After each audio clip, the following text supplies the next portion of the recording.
Amigas, amigos, muy buenas noches. Gracias por estar en Debate Público.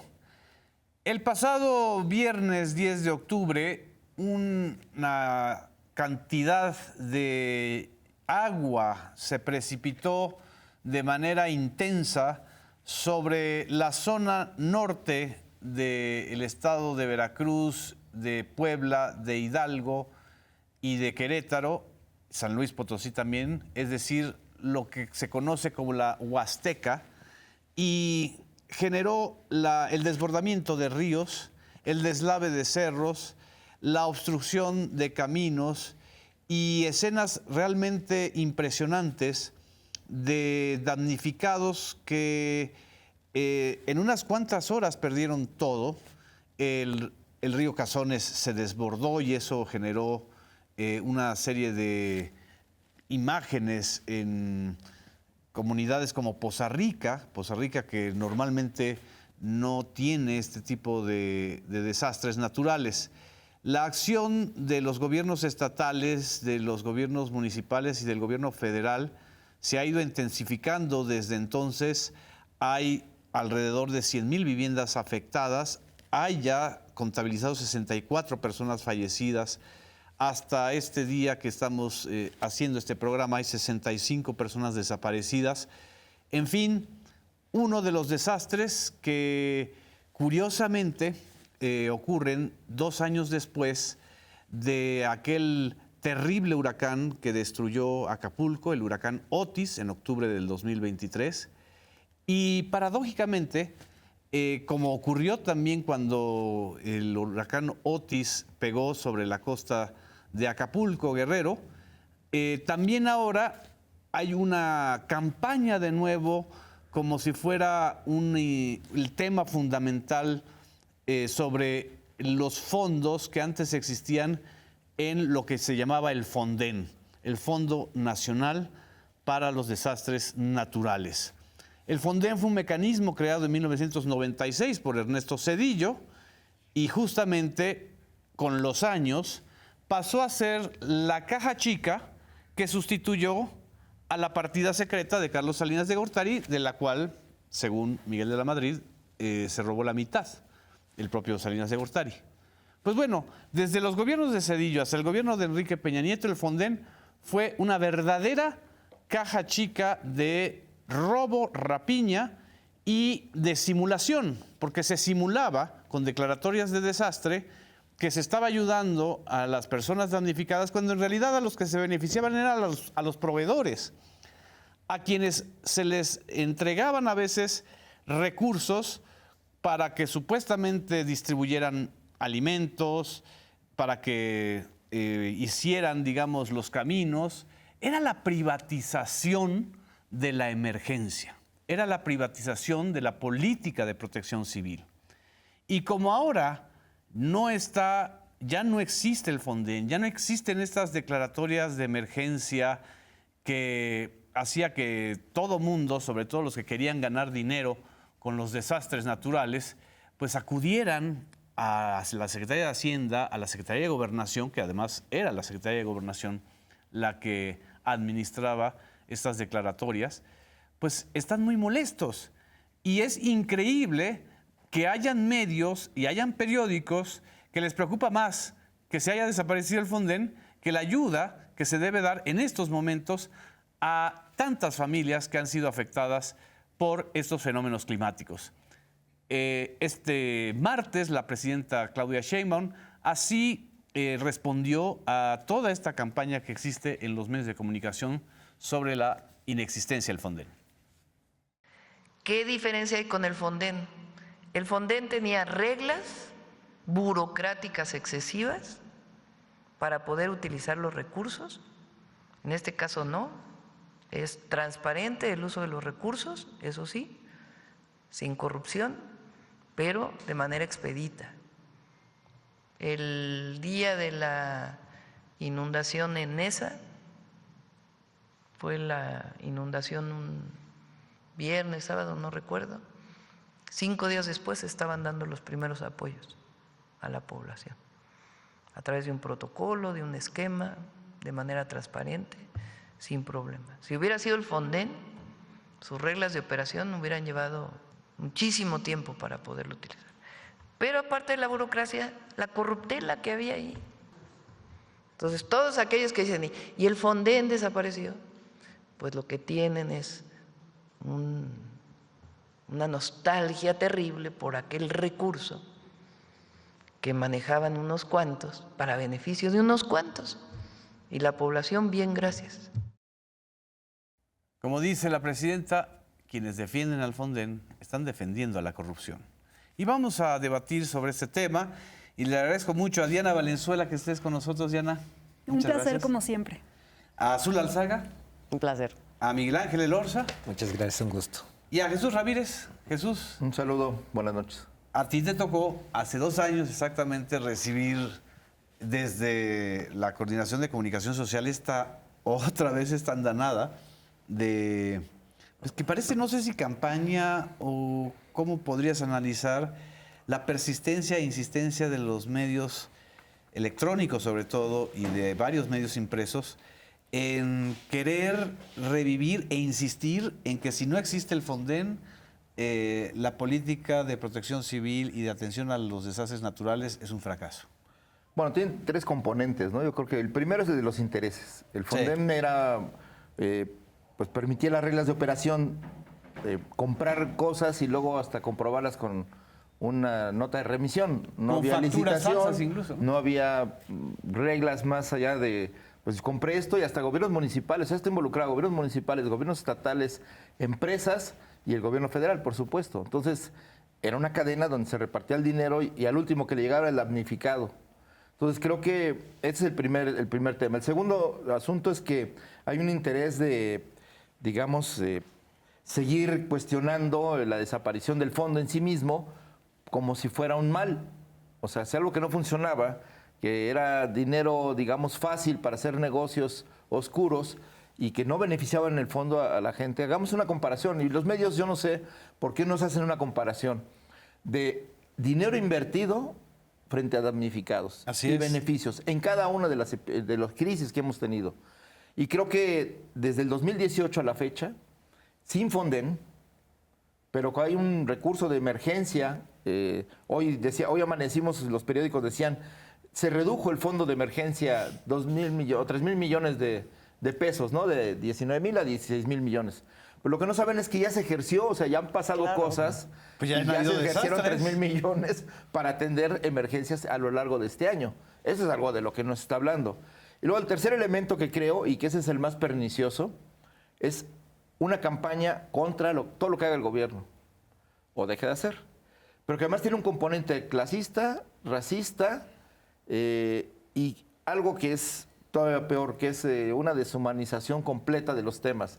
Ya no importan las víctimas, no es el llamado a la solidaridad, al apoyo, sino el señalamiento político. Esa es la politización, pero mal entendida, Así es. de un desastre, ¿no? Ese es el hacer escarnio y de hacer negocio y de hacer de buitres frente a la tragedia ajena. Eso ya no se puede admitir. Ese es un mal uso de las concesiones de radio y televisión. Creo que, aunque estemos a favor de la libertad de expresión, aunque defendamos el derecho a que cada quien se exprese como quiera, los medios de comunicación, en particular los noticieros, pues son entidades de interés público. Entonces yo creo que sí hay límites éticos que si sobrepasan en estos casos, sí afectan a los propios damnificados, o sea, no solo a los gobernantes a los que tienen que atender. Y bueno, yo cerraría diciendo que, por ejemplo, el Fonden, digamos, tomando en cuenta desde Zedillo hasta 2018, pues no, realmente la inversión no llegó a la gente en su dimensión. En segunda, compraban lo que querían, no era lo que necesitara la gente. Te tocó esto porque nada más hay esto. Hay esta despensa, esta cobija y este enseres. Aquí, digamos, el ejemplo de Acapulco, donde se invirtieron casi 40,000 millones de pesos. O sea, no sé cuántos Fondens son eso, el doble de lo que daría el Fonden, para tener a 250,000 familias. Esto es histórico, nunca había ocurrido un rescate o una atención de un desastre con esa dimensión y con ese recurso público que llevó a reconstruir 250,000 viviendas o a arreglarlas. Y además mantener a las familias a través de las despensas y mejorar la infraestructura urbana. Reconstruir 2 veces Acapulco, primero con el Otis y luego con el John. O sea que ya le tocó a este gobierno también. Entonces creo que ese es un ejemplo de pues algo de gastando poco, logrando y maximizando los recursos. Creo que eso es algo que se ha logrado sin Fonden. Entonces aquí lo que se trata es primero de ver qué es lo que sucedió en estos días y por qué sucedió, si las autoridades tienen responsabilidad, es decir, si se previó, si se podía prever, se había que alertar a la población y en qué medida, y luego pues la atención. Y yo creo que la atención ha sido inmediata. Creo que hemos visto a la presidenta de la República, a los gobernadores, Exacto, a todos los funcionarios federales en el territorio, no solo mojándose los pies, enlodándose para la foto, sino atendiendo realmente a la gente. Lo que pasa es que el desastre es muy grande en la Huasteca y hay incomunicación de muchas comunidades, sobre todo las más pobres y alejadas, pues solamente pueden a través del puente aéreo ser atendidos. Nada más para documentar nuestro optimismo, en 2013, con Peña Nieto al frente de la Presidencia de la República y con Rosario Robles al frente de la Secretaría de Desarrollo Urbano y Territorial, la SEDATU, se creó el pomposo Plan Nuevo Guerrero, incluso por los huracanes, después de los huracanes Ingrid y Manuel, que entraron, yo me acuerdo perfecto, en un 16 de septiembre, porque hasta se suspendió el desfile militar de ese día. Y el entonces secretario de Hacienda, Luis Videgaray, dijo que a través del Fonden se iban a destinar 20,000 millones de pesos tan solo en el 2014. No hay información de cómo se ejerció esos 20,000 millones, ni siquiera si se ejercieron. No hay tampoco registros de que se hayan realmente realizado las labores para los cuales se destinaron estos recursos. Y además acabó en una rapiña terrible que cualquier guerrerense sabe perfectamente lo que pasó con el dichoso Plan Nuevo Guerrero. Y sin embargo, los medios actuales no están investigando eso. La presidenta calificó de ruin este tipo de posiciones, Diana. ¿Tú cómo la considerarías o cómo analizarías esto? Sí, bueno, terrible. En primera, pues solidaridad con las víctimas de cada uno de los estados. Puebla, bueno, ahí Huachinango, que la presidenta estuvo recientemente, Poza Rica, Veracruz, Hidalgo, San Luis Potosí. Yo creo que eso sería lo primordial. Y en segunda, pues como siempre, la oposición haciendo campaña política de la tragedia, ¿no? Yo creo que uno de los sellos distintivos precisamente tanto del PRI, del PAN, han sido el querer lucrar, ¿no?, con cada una de las tragedias que ha sucedido aquí en nuestro país, y más que ruin, bueno, pues también, como comentaba Ramírez, pues inhumano, ¿no? Recordemos que los fideicomisos son precisamente estas figuras jurídicas que lo que hacía era otorgar titularidades, ¿no?, del gobierno a terceros para entonces jinetear el dinero, ¿no?, para prestarse, por ejemplo, a múltiples formas en cómo se podría incluso desviar el mismo, ¿no? Y sobre eso, pues nadie habla. Yo estoy viendo, por ejemplo, las redes sociales del PRI, ¿no?, diciendo que es lamentable que el Fonden no esté, cuando en realidad, pues todo ese recurso, en primera, ni siquiera era ejercido, ¿no? Como ahora que ya no hay intermediarios y como ahora que, por ejemplo, la presidenta pone acentúa, por ejemplo, el hecho de que lleguen de forma inmediata y lleguen a quienes tienen que llegar, ¿no? No se hacían ni censos. No había nada. Y recordemos, por ejemplo, ahí la figura de Peña Nieto diciendo que se hicieran tandas, ¿no?, cuando en realidad lo que tenía que hacer era dar ejemplo de que el gobierno estaba precisamente generando este tipo de organización para, digamos que salvaguardar la propia integridad de las y los ciudadanos, y no estaba sucediendo, por el contrario.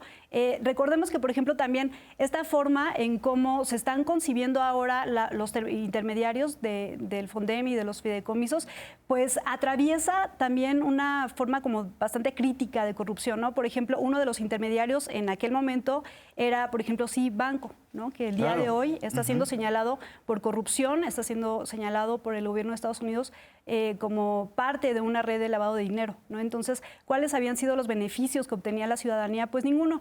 Y en ese sentido me parece que la presidenta lo pone muy claro, no es ruin, es inhumano, y es algo que, bueno, en algún momento tenía que desaparecer y tenía que entonces otorgarse los apoyos de forma directa, ¿no? 19,000 millones de pesos son lo que ahorita hay para atravesar esta y muchas otras, bueno, que esperemos esperemos que no suceda otras tragedias, pero siempre a ras de piso, ¿no? La presidenta siempre además atendiendo y escuchando cuáles son las necesidades básicas de la ciudadanía en ese momento. Y, Azul, no sé lo que tú percibas, pero un menosprecio a lo que realmente sí funciona, y eso está comprobadísimo, que es el plan de N3, ya con todas sus variables, y el plan Marina, que justamente en esta tragedia ha sido muy eficaz, ¿no?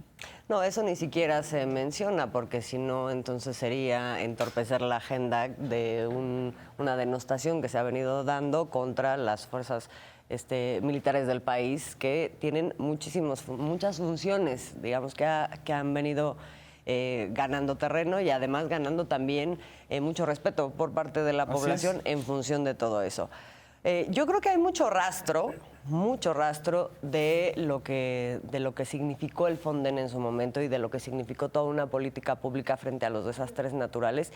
Y no solamente se puede ver a través de la Auditoría Federal, superior de la Federación, sino también hace poco tuve la oportunidad de platicar con Edna Vega, quien es titular ahora de SEDATU, pero también en el sexenio anterior estuvo a cargo de toda la política de recuperación de vivienda. Sí. Justamente ese tema. Decía, cuando llegamos al gobierno de Andrés Manuel López Obrador, lo primero que tuvimos que hacer, o sea, no fue hacer un plan de vivienda en función de a ver cómo vamos a organizar aquí, sino primero tenemos que atender todo el rezago que hay en lo que fue la no atención del tema de vivienda justamente en desastres naturales, es decir, en los temblores del 17, ¿no? En Oaxaca, claro, en todos los estados que fueron afectados en ese momento, pero también los huracanes, es decir, en Guerrero, en Veracruz, en Tabasco, huracanes y lluvias, en donde durante el sexenio anterior, los dos anteriores, pues se había hecho esta cosa de la simulación y en donde no le había llegado nunca nada de recurso a la gente ni en función de sus necesidades. ¿Qué fue lo que hizo? Fíjate, la política de vivienda primero se abocó a eso. Eso como parte, digamos, o como sello de una nueva política gubernamental que lo que hacía y que lo que hizo, porque sí lo hizo, fue poner el foco en las personas y en el bienestar de la gente. Y luego creo que ahora es muy importante ver la forma en que se viene organizando esta ayuda, que no es nada más vamos a quitar intermediarios para dar el apoyo de manera directa, sino también esta cosa que se hace de manera integral, de manera coordinada entre distintas dependencias de gobierno, que digamos que si en algún momento se pensó el tema de la atención a desastres como, no nada más como simulación, sino como una cosa focalizada, aquí yo lo que veo y lo que hemos venido viendo desde la administración pasada es una especie de visión transversal que efectivamente atraviesa a todas las dependencias, ¿no? Si en algún momento se necesita, entonces se detona todo un mecanismo en donde participamos todas, ¿no? Y entonces ahí tienes el comando central en donde se están viendo temas de seguridad, donde participan todas las Fuerzas Armadas, también la Secretaría de Seguridad, está Gobernación, está Salud Pública, está Comunicaciones y Transportes, la Comisión Federal de Electricidad, es decir, todas las grandes dependencias centrales que hacen que funcionen las cosas en el país están abocadas en este momento a que se pueda recuperar la normalidad de las personas. Y creo que eso nunca lo vimos. Tan solo para recordar que la Comisión Federal de Electricidad en el sexenio de Felipe Calderón y de Enrique Peña Nieto, que fueron sobre todo esos dos los sexenios en donde querían desaparecer a la Comisión Federal de Electricidad, para el restablecimiento de la energía eléctrica en zonas afectadas, a mí me tocó dos huracanes en la península de Yucatán, tardaban hasta una semana, pero no porque fuera la Comisión Federal de Electricidad lenta, sino porque estaban subcontratando a empresas privadas. Es decir, era el gran botín. Un desastre natural no era un mecanismo para activar al Estado en la atención a las personas damnificadas, sino un botín para hacer el gran negocio. Miren, nada más para recordar, ahorita que estaba yo viendo mis apuntes de este tema, hubo en el sexenio de Felipe Calderón, se hicieron 561 declaratorias de desastre, 94 al año. ¿Dónde están las investigaciones de lo que se obtuvo en cada una de esas declaratorias de desastre? Y en el caso de Enrique Peña Nieto, se aumentaron a 754 declaratorias de desastre, con un promedio de 126 al año, y un ejercicio superior a los 19.400 millones de pesos anuales, que curiosamente es casi la misma cifra de ahora. Pero sin ninguna fiscalización y sin ninguna rendición de cuentas. No. Y una de las mentiras más fuertes, Miguel Ángel Elorza, ha sido que no dejan a los privados enviar ayuda. Está Ricardo Salinas Pliego, pues ya como aprovecha cualquier cosa para volverse el infodémico por excelencia de la República de pantalla. ¿Qué puedes decir de este tipo de mentiras y de infodemia que se ha generado en torno a estos eventos? Yo creo que justamente esta mentira, la que ha diseminado Ricardo Salinas Pliego, tiene dos dimensiones. La primera, el daño hacia las instituciones, lo que dice la definición de la infodemia, ¿no? Que atenta contra la confianza de los ciudadanos en las instituciones. Pero es mentira que el gobierno no esté permitiendo que se lleve ayuda a las personas. Pero la segunda dimensión es lo más grave y es que evita o está haciendo un llamado a que las personas no donen. Es tradición de las y los mexicanos. Boicoteando. Exactamente, es tradición de las y los mexicanos en todas las emergencias que ha habido, ir a donar. El mexicano, la mexicana, somos generosos. Y en ese sentido, está yendo contra la generosidad del pueblo de México hacia el propio pueblo. Lo que yo estoy observando es que la gente no le está haciendo caso, que está buscando dónde ir a donar. La presidenta ha explicado que es la Secretaría de Gobernación que se está organizando con los gobiernos municipales y estatales para abrir los centros de acopio, y es la Secretaría de Marina y la Secretaría de Defensa quien va a llevar los víveres, porque ¿quién más lo quiere llevar? Pero aquí también hay que observar que Ricardo Salinas Pliego va a mandar a sus camionetas Electra a repartir víveres. Gratuitamente. ¿Gratuitamente? Porque siempre cobran.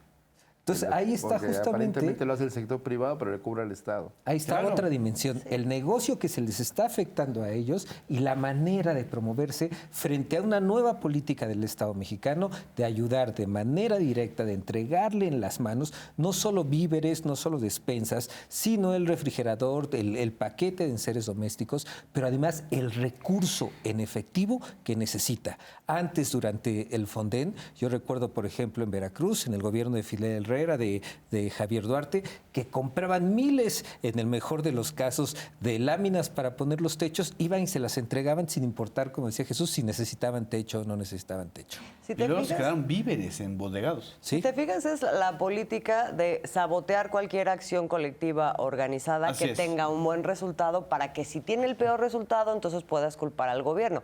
En el COVID era no te vacunes, no te cuides, no En le el hagas caso de caso al Salinas Pliego, gobierno. Exactamente. Y si la gente se muere, bueno, pues es que es culpa del gobierno, ¿no? Y ahora es lo mismo. Si Y no le también- llegan los víveres, entonces Y también tampoco. cómo se ejercía, ¿no? O sea, cómo se pensaba atender la emergencia. Sí. El 80% del dinero se destinaba a obras de infraestructura, carreteras Así es. y de infraestructura. Y Entonces, a la gente no. pues se le quedaba a la gente como el 8% y luego no le llegaba. O construían cosas como, recordemos, esas casas que se construyeron de Infonavit para damnificados en zona de inundación. laderas. Ahí en Acapulco, y se volvieron damnificados permanentes, ¿no? Entonces, ese tipo también de gasto, que es corrupción por la doble vía. Falta de planeación, o no importa dónde, que al fin que son los pobres, mándalos al cerro o mándalos al lugar donde se va a volver a inundar. Así Ese es uno. El otro tema es que, pues, siempre pienso que esta defensa de los medios que hacen este boicot a la solidaridad, perdón, pero eso es mucho más profundo. Claro. Sí. O sea, están atentando contra el derecho de las personas a recibir ayuda. Eso, contra el eso es impulso algo mucho social. más grave, ¿eh? O sea, es como doble damnificado. Damnificado por el huracán, por la Tragedia. naturaleza, y luego por este tipo de egoísmo, de estulticia, de ruindad humana y que no le importa. Su objetivo es golpear al gobierno, no importa usar la tragedia humana, no importa usar a los muertos, a los que no se quedaron sin casa. Y creo que eso es algo que pues, no se puede admitir. Y la tercera cosa que creo que es importante, que nadie ha destacado en los medios de comunicación.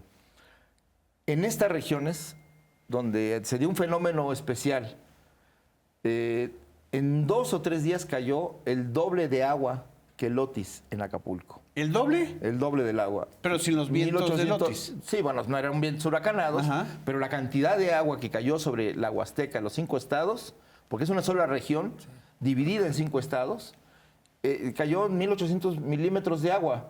Con el ¿A qué Otis se en debió suma, eso, Jesús? pues es que son varios fenómenos. Había 2 huracanes en el Pacífico, Sí. Priscila y Raymond, Ajá. que estaban generando condiciones de lluvia en el Pacífico y que además se iban hacia el centro del país y Que hacia el fueron sur. unas lluvias que vivimos aquí en la ciudad. Luego venía el Jerry, que era otro huracán, una tormenta tropical que venía por el Mar Caribe y que esa fue la que, digamos, generó unas condiciones climáticas, un chorro, digamos, le llaman un chorro de aire y de lluvia. De aire caliente. De aire caliente, que además se enfrentó aquí a 2 depresiones, dos situaciones frías y luego el frente frío que incidió y que entonces El de Texas. tuvimos Que una venía del vaguada como la que tuvo Valencia. Es decir, un momento en el que se concentra demasiada agua y se precipita sobre un solo territorio. Entonces, esa fue la razón por la que ya venían 7 días de agua, de lluvia, y luego se dio este fenómeno que le agregó muchísima más agua. Entonces, debilitó, digamos, la consistencia de los cerros, hubo deslaves, y entonces el agua de los ríos de las montañas fueron las que provocaron que el río Cazones se desbordara. Se desbordara, y yo ni que me acordaba inundara que 2 existía un río ciudades, Cazones. Álamo y sobre todo Poza Rica. Y las Rica. presas también Bueno, ya estaban ahí cargadas. Necaxa empezó a desbordarse. Antes de que la desalojaran, se empezó a desbordar por otras vías que tiene. Y entonces eso también terminó alimentando ese desastre pues hacia la zona de Martínez de la Torre, Tecolutla, etcétera, que ya habían sufrido en la época a principios del 2000, en el 99, Fidel Herrera. un siniestro, porque justo la falta de previsión provocó que abrieran la presa y se llevara a todos los pueblos hasta el mar, incluido Tecolutla. Y eso no le avisaron a la gente a la 1 de la mañana. Lo mismo pasó cuando Calderón se inundó Villahermosa, que abrieron... Pues era Andrés Granier, Claro, el gobernador. cuando abren la presa del sistema del Grijalba, Peñitas, pues inunda, de madrugada se inunda la ciudad de Villahermosa y no Así le avisan es. a la gente. Entonces, esos sí son elementos de criminalidad que no se investigaron. Aquí quieren acusar a la autoridad de actuar, digamos, sin lenta, que no Así es, que no se hubo advertencias. pero sí hubo advertencias. Lo que pasa es que no se sabía la dimensión de ese conjunto de factores. Claro. Que es muy difícil de medir. No era un huracán que tú mides los vientos. Exacto. Puedes prever que va a haber una precipitación muy alta, pero no de esa manera, ¿no? Entonces, creo que pese a la situación sorpresiva del tema, sucedieron 2 cosas. La acción rápida del gobierno, pero algo que me gustaría destacar, la acción comunitaria. La gente no se quedó en su casa. La gente se organizó para abrir los caminos, para conseguir comida, para buscar agua, para ayudarse entre ellos. Y eso es algo que, perdón, pero es parte del aprendizaje de la protección civil, no solo prever y organizarse para la Así es. prevención, sino a la hora de que ocurren estas tragedias, lo mejor del país es su gente. Y es donde sacan lo mejor en materia de solidaridad, ayuda mutua, de ponerse a ayudar a los demás.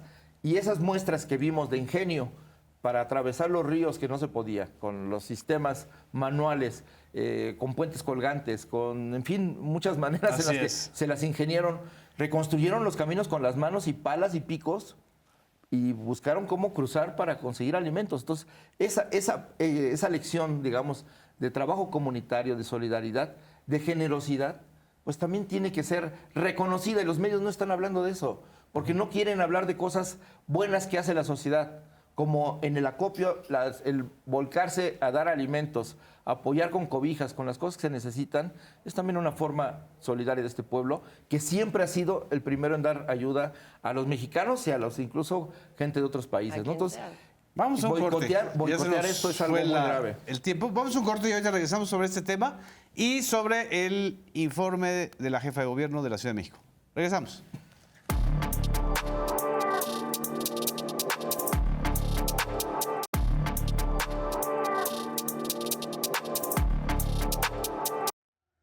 Regresamos a Debate Público. Estamos haciendo un análisis y una réplica a todas estas versiones y campañas. Es una campaña realmente lo que hay en una gran cantidad de medios digitales, electrónicos y impresos para descalificar lo que se está haciendo ahorita, porque no existe el Fonden frente al desastre de estas 5 entidades afectadas por las precipitaciones de lluvia. Nos acaba de comentar Jesús Ramírez que fue mayor la precipitación del 10 de octubre que la que ocurrió. O sea, 10, en el 11, huracán. 12, o sea, porque fueron 3 días, ¿no? Fueron sobre todo 2 jueves y viernes, Así es. pero todavía hubo remanentes el viernes. Y bueno, el huracán Otis en realidad fueron unos vientos terribles que destruyeron buena parte de Acapulco, hace 2 años exactamente. Y ahora estamos ante otra política, Diana, que también es esta dimensión de la Secretaría del Bienestar de ir a censar y a asegurar que los verdaderos afectados sean los beneficiarios de las ayudas, ¿no?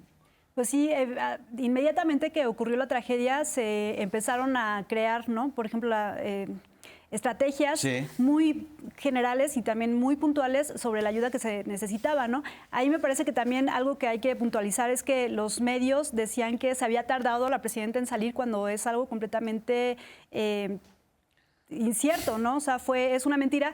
Y lo que se hizo fue actuar básicamente priorizando, por ejemplo, el tema de los caminos, ¿no? Sí. Fue la presidenta y además fue con todo un arsenal, todo un ejército de ciudadanos, ciudadanas que están al servicio, por supuesto, de la nación.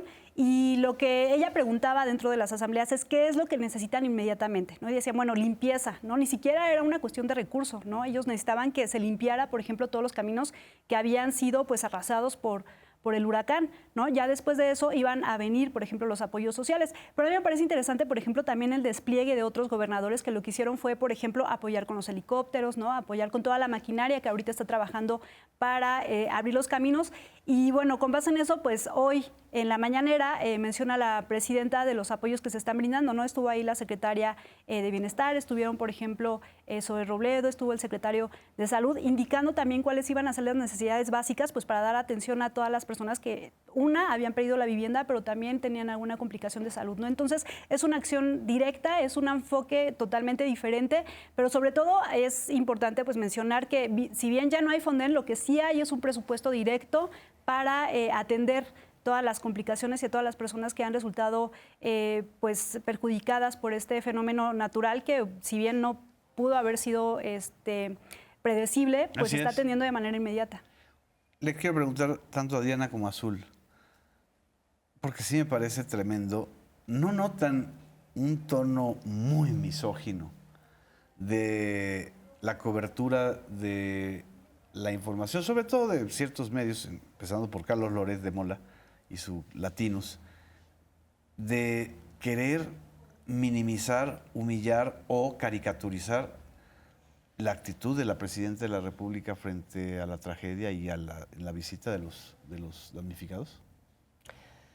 Sí, sobre todo a partir de este episodio que se dio Sí. ahí con el Poza chico Rica. en Poza Rica, a propósito de que, bueno, pues sí, hay una situación en donde se ha generado mucha desesperación, donde hay gente desaparecida y todo, y en lugar de que lo primero que se pase es un reconocimiento de que la presidenta va y se expone justamente Se para encara. recibir qué es lo que está pasando, qué es lo que necesitan, y en medio de eso, sabiendo que eso se puede dar, lo que se hace es decir, la presidenta cayó a la... Cosa que nada más no es cierto, ¿no? O sea, No, claro que no. estaba una situación de mucha desesperación, el chavo estaba gritando y la presidenta le decía, a ver, escúchame lo que te quiero decir. O sea, se dio un diálogo ahí, efectivamente, en esa tensión, pero inmediatamente se calificó como... O sea, como que se regresó a esa caricatura que han querido hacer de la presidenta Claudia Sheinbaum como una persona fría, autoritaria, ¿no? Vertical y cállate, yo voy a hablar. Así Eso es. no fue así.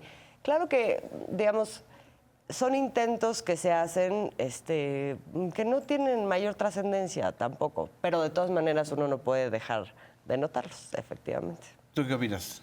No, pues eso ya lo habíamos visto incluso antes de que tomara protesta la presidenta, ¿no? Cuando decía que Sí. iba a tomar todas las indicaciones que se les diera desde Tabasco, ¿no? Desde Palenque. Y yo creo que cada vez se profundiza más la manera como tan grotesca en cómo precisamente quieren caricaturizar a la presidenta, ¿no? Primero algunos dicen que era títere de López Obrador y ahora dicen que no, que es una autoritaria y que no escucha, ¿no? Cuando en realidad lo que está haciendo es, insisto, ponerse a la par con las y los ciudadanos, ¿no? Escucharlos, atenderlos y sobre todo yo creo que también ante la impotencia de todas las mentiras y todas las personas que finalmente también fueron a boicotear, ¿no? La presencia de la presidenta, pues ella lo que busca es neutralizar, ¿no? Como esta forma en que la agreden incluso y en que buscan también minorizar todos los esfuerzos que se hacen desde el Estado. Así es. Porque fue un episodio de provocación. O sea, Exacto. la indignación puede ser real y, pues, claro, cualquiera se indigna porque pierde la casa o pierde las amistades o los compañeros o la familia. Y eso es algo trágico que lo que hay que apoyar, solidarizarse y sentirse, digamos, pues, del lado de las personas que tienen ese problema. Sí. Pero cuando en un evento, bueno, cuando en una situación la presidenta va y le están diciendo que hay estudiantes desaparecidos, pero no había ni clases, habían suspendido las clases. Sí. Entonces, ahí donde la verdad y la mentira para provocar una situación y no dejarla hablar y ponerse histérico Una también, puesta en escena. pareciera una puesta en escena. Entonces, creo que a pesar de todo, porque los gritos venían del otro lado, y por eso el Así signo, es. el gesto de, espérame, déjame hablar, que era más eso, con mucha paciencia, creo que es un ejemplo de gobernabilidad democrática, Y de temple. escucha y de capacidad de ponerse en los zapatos del otro y de ir a dar la cara. Es Sí. que eso es algo que no se valora y que, a ver, un presidente haciendo asambleas con damnificados, o sea, escuchando a la gente en el momento más desesperado de su vida, pues poniéndose a su servicio y a ver qué necesitan.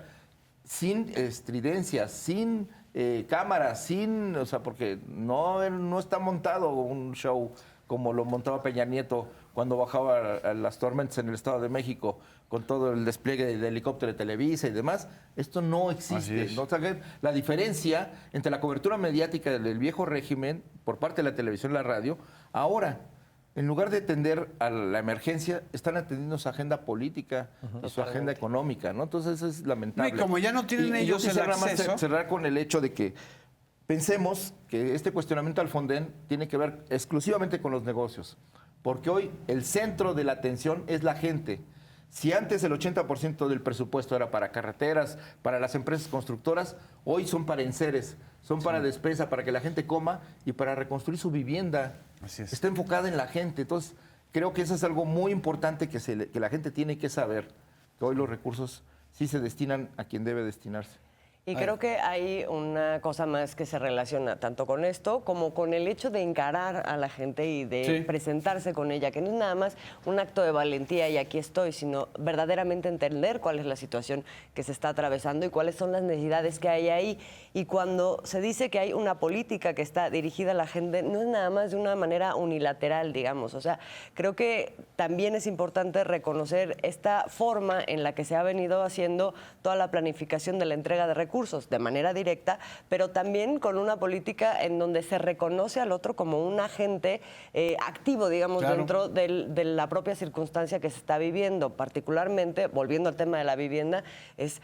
Vamos a dar un recurso, pero además te vamos a capacitar, te vamos a acompañar y entonces de esa manera, digamos, la gente se involucraba en los propios procesos de recuperación de sus casas, de sus comercios, de sus negocios, de incluso la calle. Yo recuerdo con Otis, pasadas 2 semanas, 3 semanas, en donde había todavía muchísimo que hacer ahí en Acapulco, empezó una política en donde a ver, no tenemos de todos los lugares que quisiéramos, por ejemplo, albañiles, entonces vamos a hacerlo con la gente de la comunidad, ¿no? Sí. Entonces, hacer convocatoria para, yo te pongo los recursos, pero entonces todos participan de ese trabajo, que es un poco la lógica de la escuela es nuestra, la clínica es nuestra, pero es, digamos, una visión política en donde el otro Es una existe, el apropiación otro es colectiva. un interlocutor, y es, exacto, y es una acción colectiva en donde está trabajando junto el gobierno con la gente.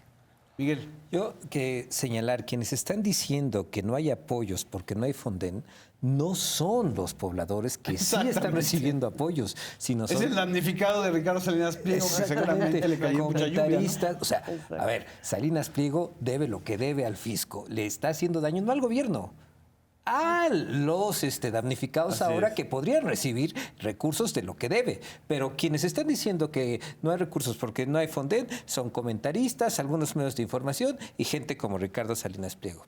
Ahora, ¿qué está pasando? No, y el damnificado es Loret. Bueno, y el damnificado Claudio Ochoa. de los jóvenes de Y latinos, Azucena ¿no? Uresti, que nada Los más entrevista jóvenes. Los solamente todos los tiempos, entrevista a Rubén Moreira, es su única fuente. Y por ahí justamente También Alito. Y Alito también. Alito. Que a veces es damnificado de sí mismo. entrevistaban al exdirector de Conagua en la época de Peña y decía que porque no había Fonden con esa cara no se Camargo. estaba. ¿A quién? ¿A Hizo Corefeld? fraude con todo el aeropuerto y con De la Texcoco. compra de los A Corefeld, terrenos. ¿no? No. Al otro de Conagua. Sí, al del PAN. Bueno, Corefeld era el Luege. PRI. Lo dije. Y que Jorge no Camargo. hay recursos cuando estamos viendo que se están entregando los recursos, cuando ya se censaron a 4,000 al día de hoy, a más de 4,000 viviendas y ya esta semana se les va a comenzar a entregar recursos Así es. sin necesidad de declaratoria de emergencia como antes el Fonden lo exigía. Entonces, está viendo los resultados, pero hay un conjunto de medios de información que están difundiendo mentiras de manera vil. No quiero que se nos vaya ese tema. Que es el cártel Jalisco Nueva Generación está repartiendo ayudas y víveres en, no sé si en Veracruz, pero hemos estado observando que es un montaje esa información, ¿no? Es un montaje porque primero en el propio audio del video da una instrucción a una persona a quien está grabando y le dice, ábrete para que se vea bien. Ahí está la intención Es de un buen director de mostrar. cámaras. Es un buen director de cámaras. Dos, está un lugar que se ve completamente seco, un lugar donde no se ve la emergencia, solo se ve gente que está recibiendo unas bolsas que tienen el logo de Cártel Jalisco Nueva Generación, que tienen incluso el mes y el año, y nada más. Y no hay lodo. Y no hay lodo, no hay inundación y no es todo algo muy limpio todo y muy seco. limpio, no es algo que esté generalizado. Pero resulta interesante ver cómo los medios de comunicación, a partir de un video Así que es. dura 30 segundos de un solo caso, dicen el Cártel Jalisco Nueva Generación está dando ayuda a los damnificados. O sea, a partir de un caso hacen la generalización apresurada. Porque la idea es decir otra vez la ausencia del Estado, Exacto. ¿no? Una aclaración. Yo ya que he señalado que la precipitación del agua fue el doble De Otis. pero en realidad fue el doble de John. De John. Otis fue un vientos huracanados, un huracán Así es. de quinta categoría, pero tuvo un agua de 350 milímetros.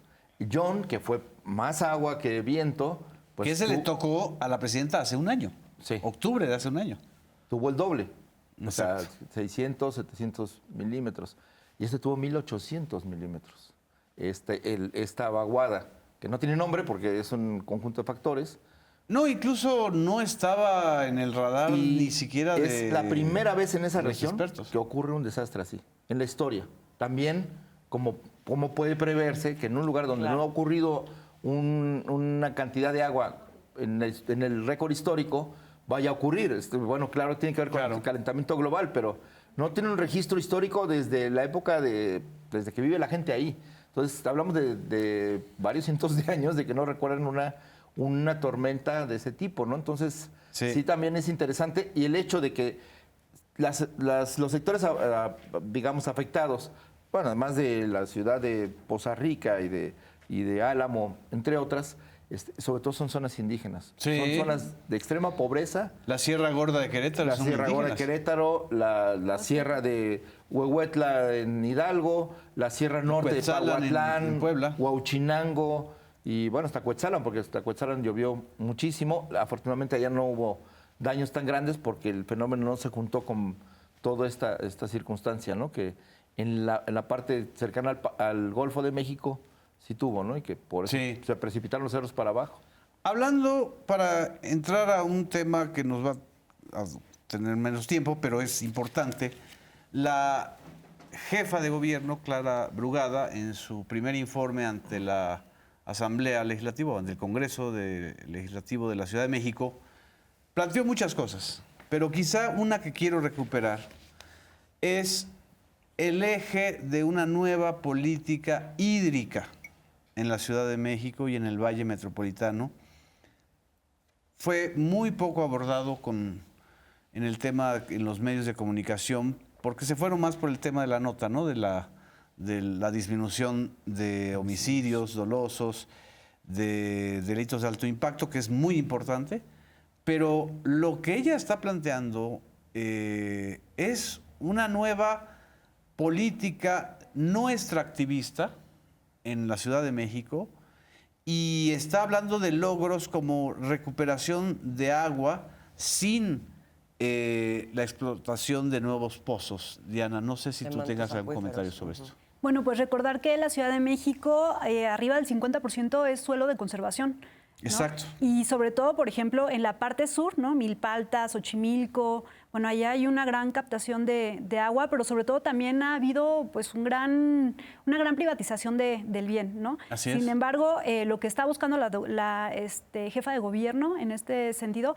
pues es un poco generar las condiciones necesarias para que tanto las personas que, por ejemplo, fungen como ejidatarias, comuneras y que son dueñas de ciertas parcelas de la tierra, pues también tengan ciertos beneficios con respecto a la captación de lluvia. Ahí me acuerdo que, por ejemplo, cuando la doctora Claudia Sheinbaum Pardo era jefa de gobierno, tuvo ahí diferentes programas, entre ellas cosecha de lluvia, ¿no? Que lo que buscaba Así era es. precisamente eso, el descentralizar, ¿no? Por ejemplo, de estas partes del sur de la Ciudad de México y del suelo de conservación, la captación de lluvia para que entonces se pudiera hacer de una forma mucho más integral y poder, por ejemplo, suministrar, ¿no? La falta de agua que pudiera haber en la Cuauhtémoc, que pudiera haber en algunas otras zonas. Y sobre todo también es importante porque el tema de las inundaciones también se ha venido manejando a través de la captación y también a través de la mala distribución que ha habido, ¿no? En términos, por ejemplo, de urbanidad, sobre todo en aquellos espacios donde ya se está gentrificando o ya se están creando, ¿no? Por ejemplo, estas grandes urbes, ¿no? Estos grandes edificios, como por ejemplo, sobre todo en la Cuauhtémoc, y que además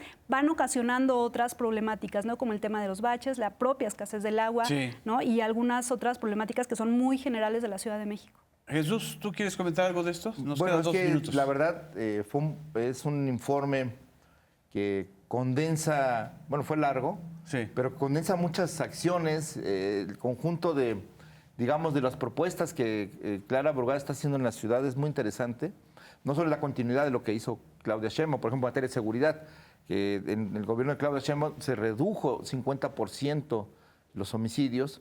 Este año, con Clara Brugada, se disminuyeron otros 10%, o sea, desde 2019 veníamos una baja continua de más del 60%. Exactamente. Entonces, ahora que está la polémica de los baches y las vialidades, pues Las se han inundaciones. pavimentado más de 334 kilómetros, Sí. que se dice fácil, pero de vías primarias. Entonces, esto creo que es importante tomar en cuenta que sí digamos, la dimensión de las lluvias continuas en la ciudad, que es muy extraño, porque llueve menos, pero llueve más intenso, en Claro. menos tiempo. Entonces eso causa más daños. Y hay algo muy bello que dijo Clara, y yo quiero recuperarlo. Esta ciudad nos recuerda siempre que fue un lago Claro. y que es una zona lacustre y que el agua vuelve, aunque la queramos entubar, aunque queramos construir ejes viales, esa es una realidad que tenemos que tener en cuenta todos los que vivimos en el Valle de México. Eso es Azul. Sí, creo que las cosas que ahora vemos, digamos, a un año de lo que es un plan de gobierno que ya está echado a andar de Clara Brugada, es también una serie de acciones que no se pueden ver en lo individual, Así es. sino hay una voluntad de generar una planificación en varios niveles y con varios objetivos. O sea, si tú ves la política de vivienda, de transporte, la recuperación de zonas Del suelo de conservación. del suelo de conservación, el tema del agua, Sí. lo que justamente hacia donde se quiere dirigir y que creo que es parte de la voluntad del gobierno de Clara Brugada, venía desde el gobierno de Claudia Sheinbaum también, efectivamente, es ver cómo hacemos para hacer de esta ciudad una ciudad que sea más sostenible, por un lado, y por otro lado, más incluyente, digamos, que empareje a través del tema de infraestructura, del tema de vivienda, del tema de todo lo que tiene que ver con los espacios públicos y colectivos que caen en manos del Estado, cómo hacemos para igualar condiciones en la gente, y creo que en ese camino, pues, vamos muy bien. Exacto. ¿Alguna reflexión final, Miguel? Esta ciudad es la de, que fue un lago, pero también es la ciudad de los derechos, políticas de cuidado, utopías, atención a las causas, y eso es lo que estamos viendo. Muy bien, pues se nos fue el tiempo. Muchísimas gracias. Gracias, Diana. Gracias, Jesús. Gracias. Miguel Azul. Nos vemos en la próxima emisión de Debate Público. Muchas gracias.